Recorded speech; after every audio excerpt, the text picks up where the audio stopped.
عليكم ورحمة الله وبركاته. اخوان، كلنا نعرف انه هاي المحاولات موجودة دائما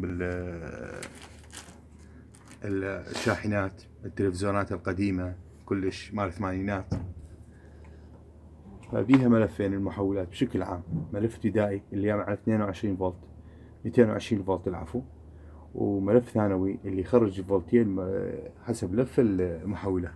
يخرج هاي المحولة كانت تخرج عندي 110، فأنا نزلت الملف الثانوي وخليت بمكانه هذا السلك.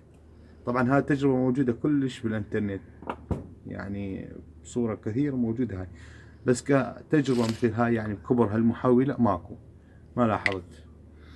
وهنا استغليتها بيها انه خليت لها السلك هذا النحاسي الغليظ تشوفوه، وخليت سلك رفيع.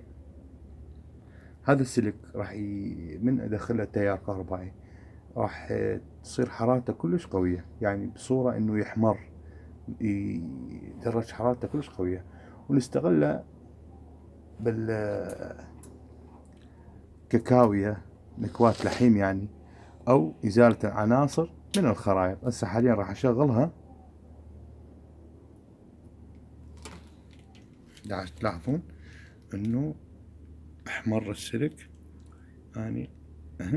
شوية الانارة قوية عندي، تشوفون الحمار. حاليا راح استخدمه بازالة العناصر، مثلا هاي الخارطة عندي راح ازيل عنصر، هاي الترانسستور مال هاي الخارطة.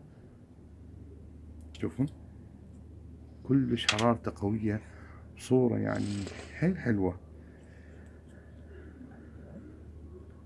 ذلك يعني أنا ما أعرف عدا ما شاء الله، يعني حتى رغم الإنارة لكن السلك محمر كلش، يعني في كلش هاي. حاليا راح أطفيها، يعني عندي أحول على 110 و220 بالجهاز عندي. بس الأفضل يكون إذا أحد الإخوان إذا سواها يكون يجيب سلك حراري عازل، يخليه حوالين هذا السلك النحاسي قبل ما يلفه على المحولة، حتى لين عندك هذا السلك راح يسخن كلش. يعني هسه حاليا السلك ساخن من المسو، بعد السلك عندي ساخن لحد الآن، خاصة هذا الحي.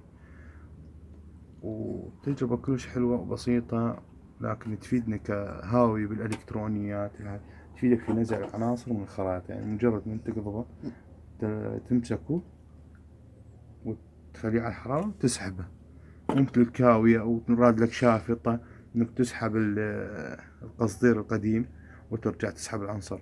هاي يكون أداة سريعة كلش. ولا تنسون لايك ومشاركة وإعجاب والاشتراك بقناتي وتفعيل رمز الجرس حتى يصلكم كل جديد إن شاء الله.